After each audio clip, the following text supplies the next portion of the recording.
Estamos começando mais um BRF Futebol, o seu podcast sobre fantasy futebol no Brasil.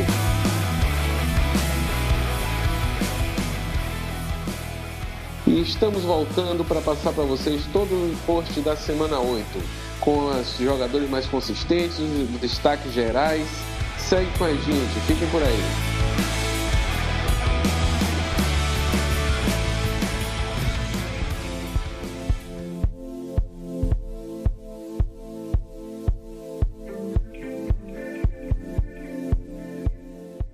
Pois é, pessoal, estamos aqui para mais uma vez falar do Fantasy Futebol. Estamos com a semana 9 já se aproximando. A semana 8 passou e trouxe o seu reporte. E a gente está aqui para falar de tudo que a gente teve de bom na semana, quais foram os jogadores que mais se destacaram, os que menos se destacaram. Hoje eu estou aqui com Matheus Mendes. Quem não está aqui dessa vez é o Rui Santos, que não pôde participar. Já soube, viu, Matheus, que semana passada eu fui muito chacoteado aqui nesse programa. E aí eu vou perguntar a você, mas a gente vai conversar disso mais na frente. Dá seu alô aí, Matheusinho. Fala, galera, Matheus Mendes aqui falando. Caião, que não teve com a gente semana passada, tá de volta. Realmente o Rui aproveitou aí um trash talk à distância, falou que venceu de você, e eu quero saber qual é a sua resposta que você tem pra ele, hein? A gente tá aqui mais uma vez, chegamos na metade da temporada de Fantasy, e como passa rápido, né? Vamos falar um pouquinho aí do que aconteceu na semana 8, quais foram os destaques e as surpresas. Pois é, Matheusinho, eu vi que ele aproveitou minha ausência, né? Mas é bonito falar assim dos outros quando a gente está ausente. Eu não acho que foi muito do jeito que o Rui estava falando, não. Ele estava se vangloriando mais porque ele ganhou numa liga que é bem importante para nós, a nossa liga mais antiga. Mas daqui a pouco eu falo como é que tá nosso embate direto aí, viu? Diga aí, Matheusinho, o que é que você achou dos destaques dessa semana 8 do Fantasy Futebol? Então, Caião, como eu tinha falado, algumas surpresas nos destaques, alguns jogadores que aproveitaram a lesão de titulares para ter mais espaço e alguns retornos, como o do Drew Brees, por exemplo. Sobre os quarterbacks, a gente começa falando do Daniel Jones, o QB rookie dos Giants, que contra os Lions conseguiu passar para mais de 320 jardas e 4 TDs, sendo aí o QB1 da rodada, com 28 pontos. Depois dele, a gente destaca também o Deshaun Watson, que conduziu os Texans à vitória aí numa campanha sensacional no final da partida. Passou para mais de 270 jardas e 3 TDs, conseguindo aí mais de 27 pontos de fantasy. Em seguida, o Aaron Rodgers, que no Sunday Night Football fez uma bela partida. Ele passou aí das 300 jardas e conseguiu 3 touchdowns na vitória de Green Bay contra o Chiefs. E por último, como eu falei há pouco, o Drew Brees, ele voltou para a alegria de quem o segurou, ou para quem aproveitou aí um descarte no waiver, um descarte que foi precipitado para quem o fez, e pegou o Drew Brees aí, ele passou aí para quase 400 jardas e conseguiu 3 TDs, também já voltou chutando a porta. Pois é, quem largou o Drew Brees cometeu um sacrilégio, né? Ele voltou com chave de ouro aí, fez 24, quase 25 pontos pro Fantasy, e é o que a gente tem que esperar do Brees mesmo. Eu não largaria nunca, como não larguei, botei pra jogar essa semana. Na liga eu não ganhei não, mas Drew Brees é Drew Brees, meu amigo. Enquanto ele não tiver aposentado, ele tá valendo no Fantasy com certeza. E dos running backs, Matheus, quem você destaca pra gente? Cara, o primeiro é um que quase me deu problema na minha principal liga, é o Tevin Coleman. Eu jogo uma liga PPR bem antiga e esses 37 pontos que ele fez quase me prejudicaram bastante. Eu ainda consegui a vitória na semana, mas o cara realmente destruiu. Passou das 100 jardas, conseguiu 4 TDs totais, 3 corridos e 1 recebendo, e mostrou que esse backfield dos Niners beneficia ele, beneficia Matt Breida. Raheem Mostert tem alguns espaços em alguns momentos, então o Kyle Shanahan está conseguindo usar muito bem seus running backs. Além dele, destaque para o Aaron Jones, que passou das 200 jardas totais, conseguiu 2 TDs recebendo passos, e o Aaron Jones está recebendo muitos TDs essa temporada, já teve 11 TDs totais, então é um cara que está muito envolvido no plano de jogo de Green Green Bay. Por último, tem o Latavius Murray, que aproveitou aí a ausência do Alvin Kamara, mais uma vez conseguiu entregar uma grande pontuação, passou das 100 jardas e conseguiu 2 TDs na vitória dos Saints contra os Cardinals. Pois é, o Latavius Murray está provando que ele é o melhor handcuff desse ano do Fantasy, com certeza, para você ver que ele traz valores aí nos 2 últimos jogos, se eu não me engano, né? Dois jogos com o valor de running back 1. Exatamente, Ruizão. O Latavius Murray é um cara que a gente acompanha no Fantasy há muito tempo. Já jogou lá em Oakland, já jogou em Minnesota, sempre teve bons retornos para o Fantasy e quando teve a oportunidade de carregar 15 ou mais vezes por partida, é um cara que costuma, de fato, entregar resultado. Quando ele tiver as chances, ele vai entregar boas pontuações. Pois é, Ruizão, você tá vendo que Mateuzinho tá sentindo sua falta, né? Com a sua ausência aqui até de Ruizão, ele tá me chamando. Volta logo, viu, meu velho? Nem percebi.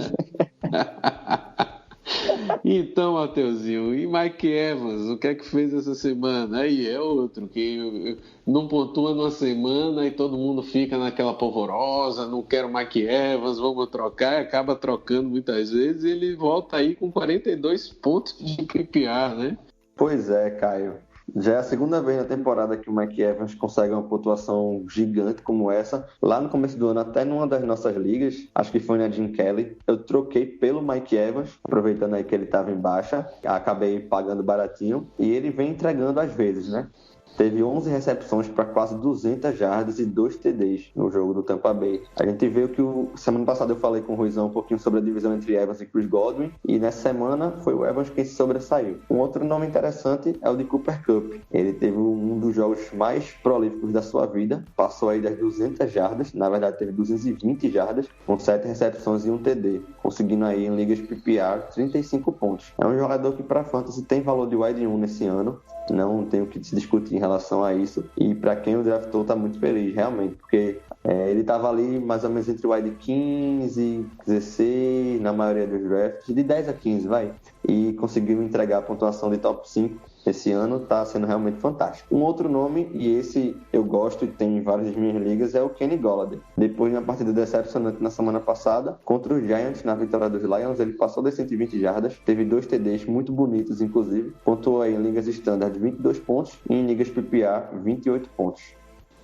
Mateuzinho, Cooper Kupp foi uma grata recompensa para quem esperou um pouquinho para draftar seu wide receiver aí nesses drafts passados, né? Eu fiz isso e foi muito grato para mim. Rapaz, e o que é que foi essa semana dos tight ends, hein, Matheus? Me fala aí.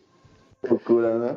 A gente olha para os nomes que se destacaram na semana e acha muito estranho. A gente acabou de falar aí do valor de draft. Se você for lembrar do draft, esses 3 primeiros nomes, os 3 maiores talentos da rodada, certamente não foram draftados na grande maioria das ligas e estão aí em alguns momentos demonstrando valor. O primeiro desses nomes é o de Ryan Griffin. Enquanto o Chris Herndon não voltar, ele tem o seu espaço e surpreender muita gente. O Jameson Crowder, que é um cara que costuma ter muitas recepções, não foi tão bem. O Griffin acabou aproveitando o espaço, teve 4 recepções para 66 jardas e 2 touchdowns, pontuando aí 20 pontos em ligas standard, sendo o principal tarém da rodada. Em segundo lugar, vem o Darren Fells, tarém dos Texans, que cada vez mais está presente aqui. Não é a primeira semana que a gente fala dele. É um jogador que a gente já falou que está conseguindo seu espaço lá na waiver wire. A gente já indicou ele há algum tempo atrás. E ele teve aí 6 recepções para 58 jardas e 2 TDs. Um outro nome que eu destaco, na ausência do Delaney Walker, foi o do John Smith, tarém dos Titans, que teve 78 jardas e conseguiu um touchdown, pontuando aí em ligas PPR quase 20 pontos, 19.8. Outros nomes que também se destacaram foram esses mais comuns, né? Austin Hooper, Travis Kelce e Evan Ingram. Austin Hooper se mantém como um dos melhores custo-benefício de tight end da temporada. Eu acho que se iguala um pouco a primeira vez que Zach Ertz foi um bom retorno na temporada, né? Ele foi draftado meio como o Hooper foi draftado esse ano e devolveu um valor de tight end top 5, né? E onde o Hooper está esse ano. Em relação aos tarendes, de vez em quando a gente vê isso acontecendo, né? Um outro caso, por exemplo, foi ano passado o próprio George Kittle, né? Que era calouro, ninguém conhecia muito, estava ali, não foi draftado em várias ligas e explodiu, se tornando um dos melhores tarendes da NFL e pro Fantasy. É uma posição que Por mais que exista alguma resistência em relação à sua profundidade, se você cavar direitinho, você acaba encontrando bons valores. Mas Matheus, é sempre a mesma tônica, volume, né? O volume do jogador que vai definir se ele dá retorno no fantasy. Quanto mais você, até jogador pior, vai produzir alguma coisa com volume. Se ele recebe a bola, ele vai produzir. E no caso de talento, quando o jogador tem talento, então ele recebe volume e ele vai dar um retorno. Austin Hooper, esse ano passado, ele produziu, ele teve muito volume, ele foi muito acionado. E assim, passou um pouco fora do radar de muita gente na mídia por conta de acharem que ele ia continuar mantendo a mesma coisa. Agora o Sanu saiu também lá do Atlanta Falcons, né? Então, mais volume ainda para o Hooper. Ele deve ser um melhor retorno de tight end esse ano, não tenho nem dúvida. Sabe um outro que pode concorrer com ele, só para não esquecer, é o Darren Waller, lá em Oakland. Também é um cara que quase não foi draftado. Eu mesmo peguei no waiver em algumas ligas e está dando um retorno sensacional. É um outro nome aí para destacar. Verdade. O Waller tem sido o cara de Oakland, né? Principalmente quando o Tyrell Williams não esteve, e eu acho que com a volta do Tyrell Williams não é uma coisa ruim para ele, porque aí a marcação, tudo volta mais para os recebedores, né? Então se você tem mais recebedores lá, o tight end vai agir ali no slot normalmente, né? Então ele acaba sendo um alvo de escape quando você vê. Em ataques muito importantes, assim, muito prolíficos, como o do Texans, por exemplo, o Fells se destaca porque o Watson vai ter que jogar a bola para alguém. Geralmente Andrew Hopkins está marcado, se tiver Kenny Stills e Fuller marcados, ele vai jogar no tight end, então as jogadas vão ser voltadas para isso, é plano de jogo. A gente tem que destacar o plano de jogo durante a partida, não tem jeito. Isso aí não é uma coisa que dá para se prever no Fantasy, é uma coisa difícil da gente trabalhar, porque não é previsão. Na verdade, quer dizer, também trabalhar com previsão também é complicado, porque você vai ver o que é que tem mais possibilidade de acontecer. Muitas vezes pode acontecer outra coisa, né? Um outro jogador ser mais acionado. Então, é difícil. Mas quando você vê tendência,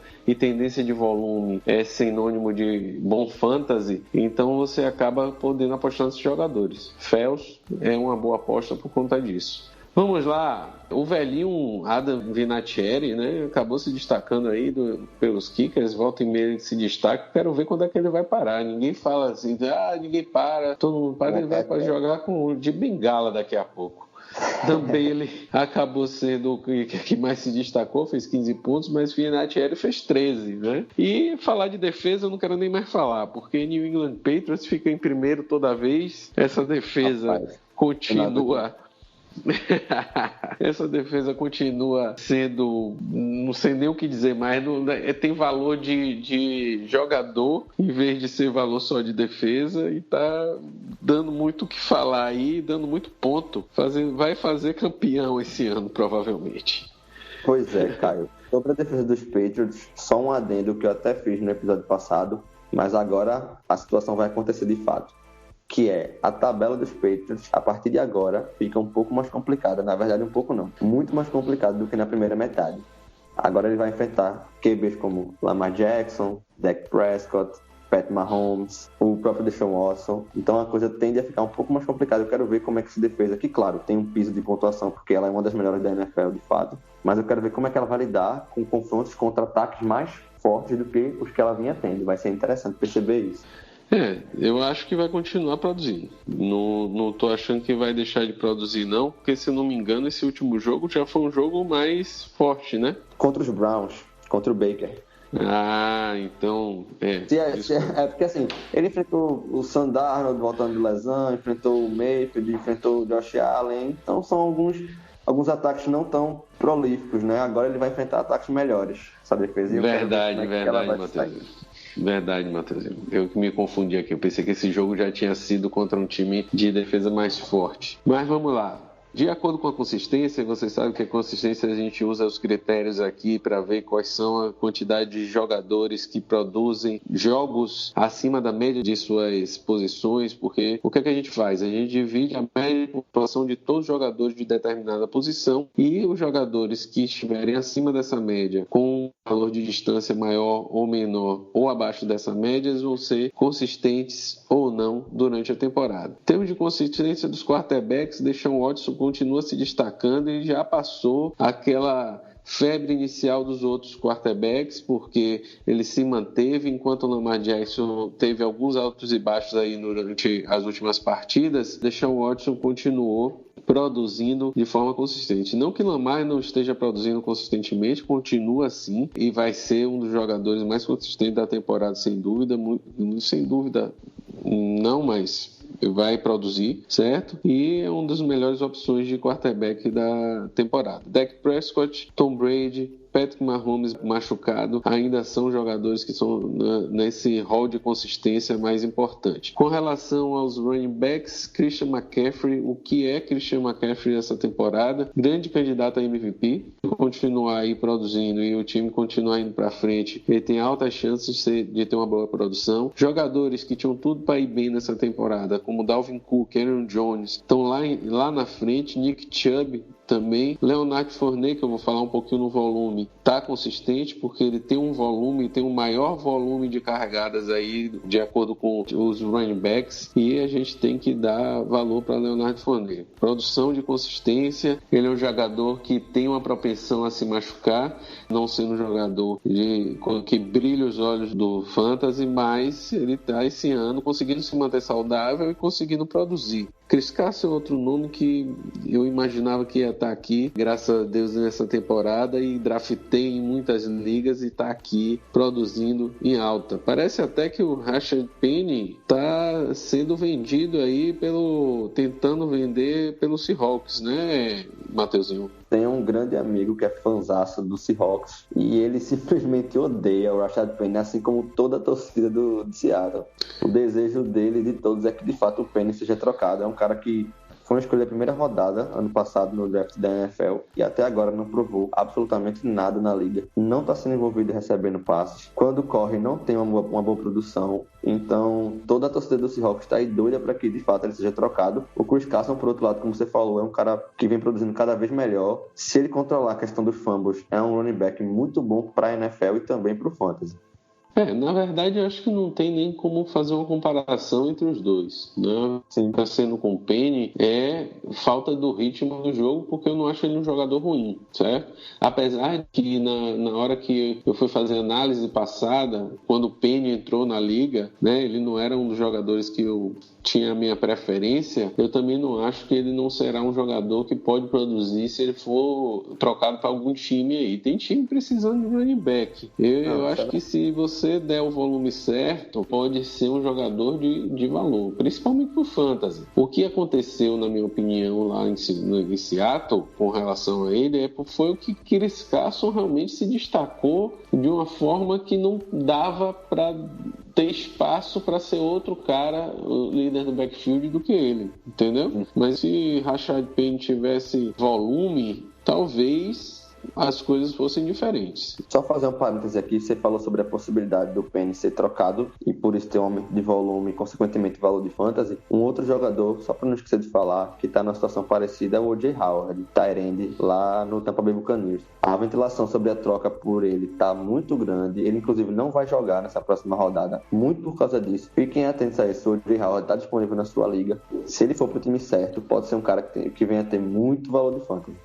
Sem dúvida, pois é, bem salientado, Matheus. Com relação aos wide receivers, Michael Thomas é o cara, né, da consistência, então aquele jogador que vai estar produzindo sempre. Cooper Kupp, melhor valor de fantasy aí nos drafts. DJ Chark, então, nem se fala, né? Eu já vinha estudando no ano passado e vendo assim na off-season o que é que se falava, tanto que eu draftei naquela liga nossa Infinity, ele foi draftado no meu time e o grande retorno de fantasy que eu tive esse ano foi o DJ Chark. Também vem sido um jogador muito consistente. Quem é o tight end mais consistente da liga até agora, Mateuzinho?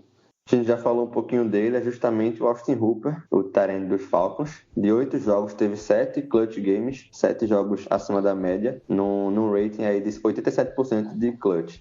É um jogador que vem se destacando muito. A gente sabe que a linha ofensiva dos Falcons tem problemas, então o Matt Ryan costuma ser apressado no passe e passa mais curto. Por isso, o tight end está ali sempre como uma opção. Além dele, temos também o Travis Kelce, tight dos Chiefs, que em 8 jogos conseguiu 6 jogos acima da média. Daqui a pouco o Patrick Mahomes está de volta, não tem qualquer motivo para se preocupar com o Travis Kelce. Eu vi movimentos aí de gente tentando trocar por ele, os espertinhos, aproveitando que o Mahomes estava machucado. Obviamente você deveria ter segurado, espero que você tenha feito isso. O terceiro nome entre os tight ainda aqui, é o do Will Dissly. Ele que está machucado, certamente com o passar do tempo vai sumir desse quadro, mas um jogador muito, muito talentoso, infelizmente, sofre demais com lesões.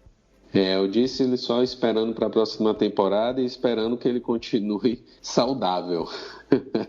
Vamos para frente para falar um pouquinho de volume. Com relação ao volume, a gente vai analisando cada semana que jogadores têm mais quantidade de carregadas, que jogadores têm mais volume de alvos, que jogadores vão ter mais chance de produzir de acordo com o trabalho que é dado a eles, as oportunidades que eles ganham. O grande destaque nas últimas semanas, quando a gente estuda o Fantasy aqui dentro do BRFF, o que a gente faz é dividir um pouco a temporada de 4 semanas, dividir ela em 4 partes, vamos dizer assim, porque são amostragens que podem nos dar ideias melhores de como o jogador tem valor ou não dentro do jogo, certo? Então a gente dividiu...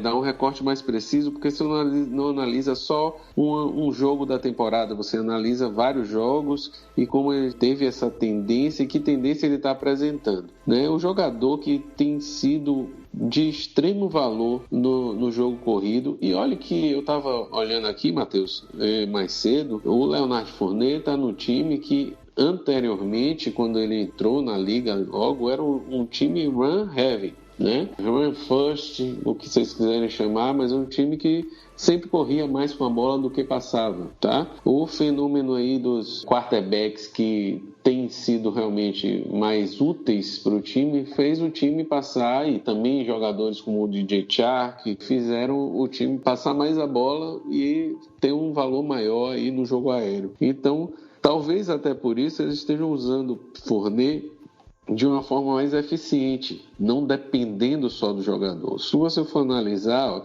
quais são os times que estão invictos na temporada? San Francisco 49ers e Patriots. Quem são os jogadores em que eles se apoiam? Todos? Ou nenhum? Não é verdade? Então, por isso que você não tem valor de fantasy grande para wide receivers do 49ers. O melhor jogador que você pode apostar no jogo aéreo e ainda por cima, por conta da sua posição, é George Kittle, tá? O que é que o time faz? Ele distribui a bola. Que jogadores estão com mais valor de fantasy dentro do 49ers? Os corredores, Tevin Coleman e Breida. E se você for olhar, Tevin Coleman se destacou no último jogo e ele agora o líder desse backfield. Estão muito enganados. Ele fez 4 touchdowns, tá? Ele fez 100 e poucas jardas, eu acho que não foi mais do que 110, eu não lembro agora de cabeça, tá? Olha aí para mim, Matheusinho. Mas o Tevin Coleman produziu touchdown de montão nesse jogo, certo? Só que Breida... Pois é. Foram 105 jardas, não é isso, Matheus? Isso, então a produção dele foi mais baseada nos touchdowns que ele conseguiu fazer. Não estou desmerecendo o valor do Tevin Coleman. Para mim ele tem um valor enorme. Eu estou querendo destacar é que esse backfield continua sendo um comitê e esses jogadores têm valor de running back 2 em qualquer liga, certo? Então você pode usar eles, os dois até no mesmo time, como a gente sempre usou Devonta Freeman e Tevin Coleman quando era Falcons. E quem é que era o treinador do Falcons ofensivo? Shanahan. Ele que draftou o Tevin Coleman, inclusive. Ele que contratou o Tevin Coleman para o San Francisco 49ers também. Então, é um treinador extremamente dinâmico e talentoso, e é isso que faz o time usar todas as armas que consegue. Qual é outro time que faz a mesma coisa? Patriots. Não estou dizendo que Shanahan é igual a Bill Belichick, hein? Os Patriots de plantão, fiquem tranquilos. Eu estou só dizendo que o esquema tático que os times estão usando está fazendo com que eles consigam atacar bem e, principalmente, eles estão muito baseados numa eficiência extremamente grande das duas melhores defesas da NFL em 2019. Tá? Defesas ganham campeonatos, isso não é dúvida. E defesas fazem times ficarem extremamente fortes se eles conseguem aproveitar a oportunidade que a defesa lhe dá. É isso que está acontecendo com os dois times invictos.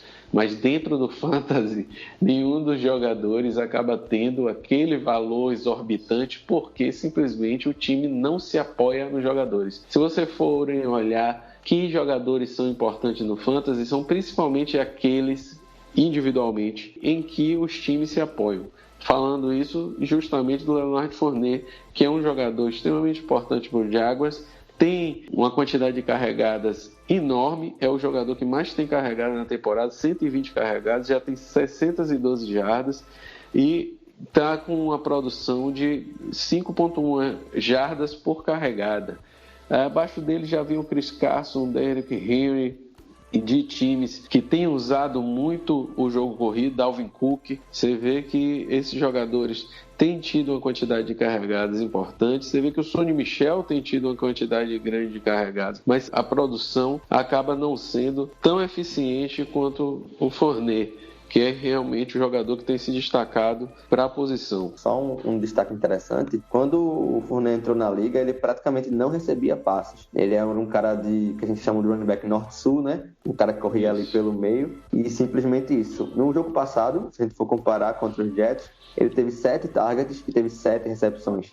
Então aquela mão de madeira, mão de pau, quando ele entrou na liga, não existe mais. Ele é um cara que desenvolveu o seu jogo também recebendo passes. E isso faz com que ele seja envolvido de outras formas no ataque. Pois é, Matheus, bem destacado, exatamente. Uma coisa que ele está recebendo agora também é passe. Se a gente for analisar jogo a jogo, muitas vezes ele tem uma produção de jardas recebidas até um pouco maior do que as jardas corridas, né, Matheus? Por exemplo, foram 76 corridas e 60 recebidas, então muito parecido.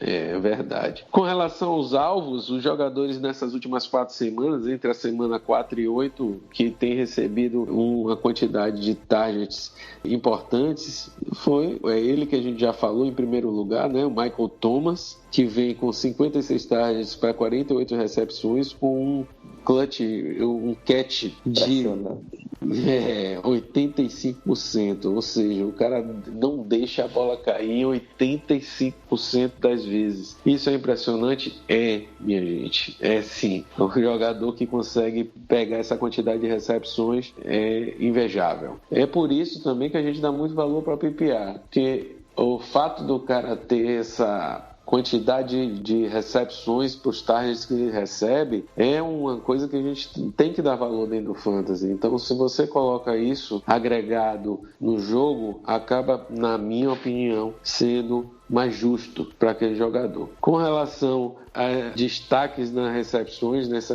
mesmo momento, eu falaria do James White, né, que é um jogador que recebeu 41 targets aí na temporada, com 34 recepções e uma relação de 82% dos passes realmente convertidos em recepções. E o Austin Hooper, né, que mais uma vez aparece aqui, a gente não vai cansar de falar porque ele realmente tem sido importante. Ele tem a mesma quantidade de passes convertidos em recepções que o James White, 82%. Alguém que você destacaria aí, Matheus?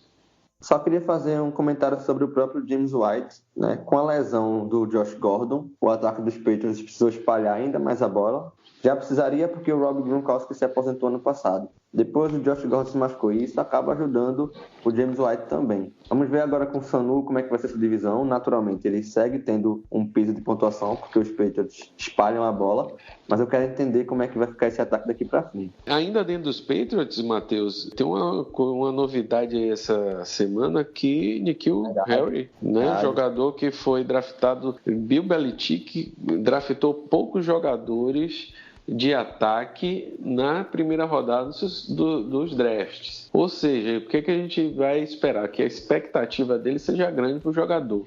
É um movimento que o Patriots vem fazendo de querer achar o seu recebedor, né? Então, eu acho que N'Keal Harry voltando, a gente tem que ficar de antena em pé aí para ver se ele realmente vai trazer aquele retorno de fantasy, vai trazer o retorno que o Bill Belichick está esperando, concorda?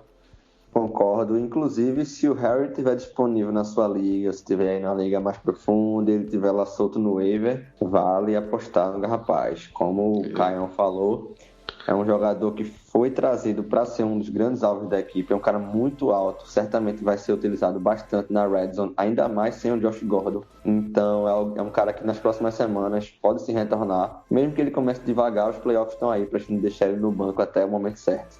Pois é, semana 9 ele tá voltando. Já tá no meu time desde a semana 7, viu, Matheus? Fique de olho. Se não for Dynasty, se for Dynasty já tava lá desde o draft. Mas assim, a gente tá botando esse valor, vamos ver o que é que ele vai trazer de retorno pra gente, né, Matheus? O wide calouro, geralmente a gente tem alguma restrição. Esse ano até alguns estão retornando bem. O Hollywood Brown, antes da lesão, estava jogando muito bem, entre outros. Mas vamos ver aí o que é que o Harry tem pra gente ainda esse ano. Esse ano está sendo uma verdadeira festa de calouro. E falando de calouro, uma coisa que você já destacou aqui no outro programa, há 2 semanas atrás, foi o Metcalf, né? Com a saída do Disney, parece que ele resolveu aparecer, né, Matheusinho?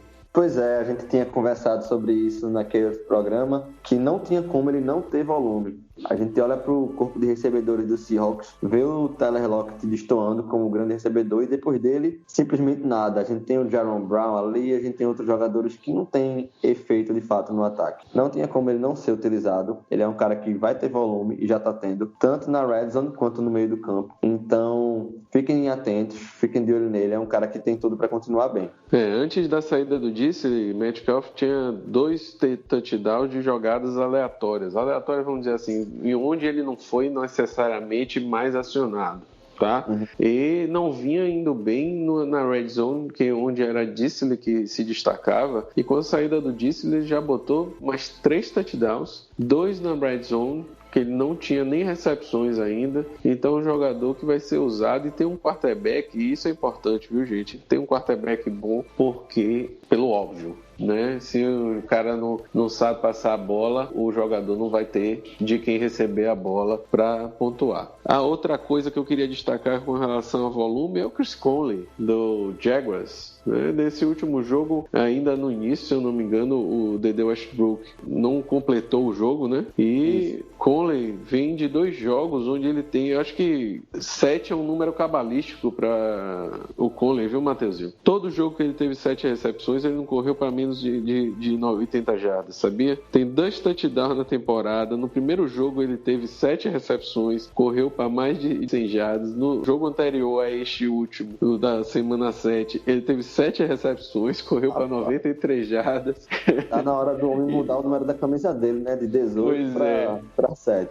Para 7. E no último jogo ele teve 7 recepções, correu para mais de 100 jardas. Nesse último ele correu mais de 100 jardas. No primeiro ele correu umas 90 e poucas jardas. Então, assim, o próximo jogo para ele é interessante. Então, eu estou trazendo o Conley para destacar aqui no volume, porque ele deve estar aí na waiver. Se você não pegou na waiver ou na FA, ele pode estar livre na sua liga. Você pode ir atrás, porque o Conley pode trazer algum retorno nesse jogo aí, se você estiver precisando de um flex, principalmente. Se o D.D. Westbrook não jogar, né? Ele saiu logo no começo da partida. Se ele não jogar, o Conley fica aí dividindo com o DJ Shark como os principais alvos do Gardner Minshew. Pois é, exatamente. É um jogo onde o Jaguars deve usar, a gente vai falar no outro programa sobre apostas, mas é um jogo onde o Gardner Minshew deve usar o jogo aéreo para poder seguir para frente. Com relação aos destaques contra a força, eu destacaria Mike Evans, que jogou contra a forte defesa de Tennessee e produziu bastante, se destacando entre os wide receivers. O McCaffrey, aquele jogador que não depende de defesa forte, ele joga, né? Então, o jogador você nunca vai deixar de escalar.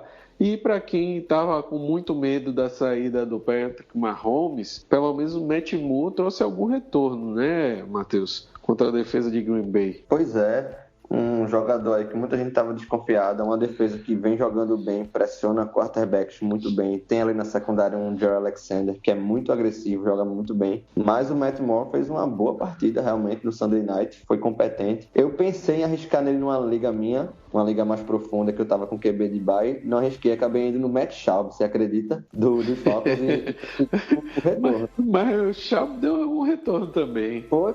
Ele passou dos 20 pontos. O confronto era favorável, né, contra a defesa desses jogos, que já não é mais a mesma de anos atrás. Mas enfim, o assunto aqui é o Matt Moore, que é um receba competente e mostrou isso mais uma vez nesse final de semana. Mas a gente destacou o Schaub nos sleepers, fique tranquilo.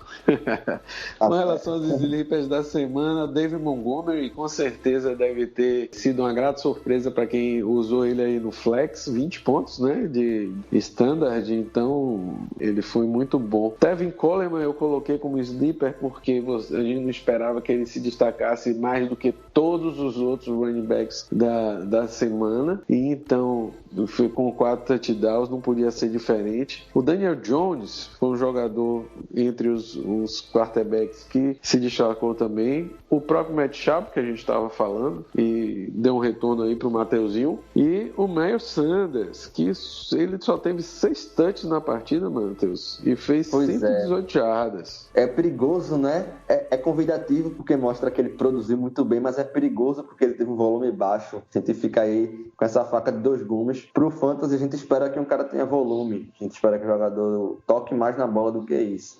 O Sanders é um cara talentoso, mas ele precisa de mais volume para a gente ter certeza que ele é de verdade. Na verdade, eu acho que vai ser difícil ele ter volume, porque desde o ano passado o Pederson faz desse backfield um comitê e não tem nenhuma propensão disso ser diferente. Se você joga fantasy, é muito ruim você ter um jogador desse, porque ele vai produzir muito no jogo e no outro jogo ele não vai produzir, simplesmente porque ele não tem volume adequado para produzir. Então ele vai se destacar pelo talento, mas se você não tem ele como principal jogador, grande exemplo, Chris Carson, grande jogador que produz muito, mas é ele correndo com a bola, ele é o principal. Então o Miles Sanders tem extremo talento, está se provando como um dos melhores talentos aí desse grupo de rookies, running backs dessa temporada, mas ele não está tendo volume. Se você botar mais volume na mão dele, pode ser que ele tenha esse valor, mas enquanto ele estiver dentro de um comitê, é bem difícil ser um destaque tão importante. Verdade. Alguns backfields são, de fato, mais complicadinhos para o Fantasy nesse sentido. A gente vai ter uma divisão mesmo. Vale a pena ir acompanhando a quantidade de snaps de cada um, mas em Filadélfia, sendo específico, realmente é muito complicado. Eles não querem escolher entre seus running backs, eles querem justamente dividir e misturar, usando o Jordan Howard nas corridas mais pelo meio, mais na red zone, e o Sanders nas corridas laterais e recebendo passes. E teve algum jogador que te decepcionou semana, Matheus? Vê só, Caio. Na verdade, teve sim. O Chris Godwin acabou me decepcionando em algumas ligas. E é um cara que a gente tem como wide 1 esse ano, né? Pelo que ele vem produzindo. Mas que nessa rodada, em ligas PPR, fez apenas 10 pontos. Em standard, menos ainda. Não teve tantas recepções. Acabou que o protagonismo ficou pro Mike Evans. E vai ter semanas que, infelizmente, isso vai acontecer. Em outras, ele vai ser o cara dos 40 pontos e o Evans vai decepcionar. E esse é o Tampa Bay e esse é James Winston. Não tem como a gente prever muito. E você, Caio? Teve alguma decepção grande? Rapaz, não tive não. Essa semana foi boa. Não ganhei todas as minhas ligas não, mas tem uma liga que é super flex e eu já perdi meus 2 quarterbacks, então não estou esperando muita coisa dela. Rapaz. Mas não. Perdi Drew Brees. Agora o Drew Brees voltou pelo menos, mas assim, eu perdi durante quase todo esse início aí e acabou com a minha temporada, né? E Drew Brees e B. Conversando sobre quarterbacks, eu acabei de lembrar de uma decepção que eu tive nessa posição, Caio, que foi o Kyler Murray. Na semana passada, com o Giants, ele já tinha ido bem mal, na verdade porque não precisou jogar, né? O jogo corrido ganhou o jogo para ele, mas nessa partida contra a defesa dos Saints, que vinha até cedendo uma boa quantidade de pontos para QBs, principalmente no garbage time, ele não foi bem, acabou não passando para TD e teve uma quantidade baixa de jardas e me prejudicou um pouquinho. E com relação ao seu fantasy, Matheus, como é que foi essa semana? Rapaz, foi uma das melhores do ano. Essa semana, meu recorde nas minhas 10 ligas foi 7-3. Seria 8-2, mas o que me machucou muito essa semana foi... Não sei se você vai se lembrar, mas ontem, no finalzinho do jogo, o Devontae Parker teve uma recepção que não valeu de absolutamente nada. Lá no finalzinho, tinha 1 minuto e pouco no relógio, aquela recepção me causou uma derrota na nossa liga Peyton Manning. Acabei perdendo por 0,2 pontos. Tu acredita nisso? Fiquei revoltado. 0,2, não, velho? É sacanagem demais. Mas fantasy tem disso, é a sofrência. Essa eu vou mudar pro pessoal lá da sofrência. Manda lá. Eu não quero mais falar muito não, porque eu fiquei chateado agora. E eu que tava numa liga que eu só precisava de 25 pontos de James Conner ontem. Ele chegou a 23 e pouco. Aquela jogada que ele segurou o braço ali, eu fiz, perdi meu jogo. Esperando ele correr 20 jardas só, bicho, eu ganhava o jogo. Mas ali eu fiz, agora pelo menos o time vai correr, né? E pelo menos vai ter chance. Que nada, acabei perdendo 2 pontos de diferença. Mas é isso mesmo, é fantasy é sofrência. Pra Rui também, viu? Voltando, ele tá achando que eu esqueci dele, mas não. Rui tava aqui, viu, pessoal? Me esculhambando semana passada, dizendo que ganhou, que fez e aconteceu. Mas a gente tá em 5 ligas, viu, meu amigo? E o placar tá 3-1. Ele acabou de tomar outra porrada essa semana, segura, viu? Então, e é numa liga que ele estava lá na frente, eu cá embaixo, ele devia estar se achando, né? Vou ganhar desse cara mais uma vez, não sei o quê. E aí você vê. Aí é Globo Mostra, né? Isso aí ninguém conta. Ninguém fala. Só fala porque ganhou naquela liga que a gente queria mais, mas ninguém tá falando de placar aqui. Eu tô de olho nesse Rui, deixa ele voltar. Consistência, né? A gente fala tanto de consistência, cadê a consistência nas vitórias, né? Pois é, deixa ele voltar, Mateuzinho. Eu quero ver. Mas vamos lá. A gente resolveu dividir um pouco, viu, Matheus, nosso podcast para que as pessoas tenham uma experiência melhor com o repórter, para a gente ter um destaque melhor dos jogadores, e a gente volta logo mais aí, vocês vão ouvir daqui para frente, a gente vai trazer as apostas da semana. A gente vai ficando por aqui, um grande abraço, Matheus. Valeu, presida, obrigado aí, obrigado, galera. Daqui a pouco a gente tá de volta com as apostas. Acompanhe o BRFF em todas as redes sociais. Abraço. Acompanhe o BRFF no Instagram, no Twitter, tem no Facebook também. Todos os nossos agregadores estão na nossa Linktree. Grande abraço.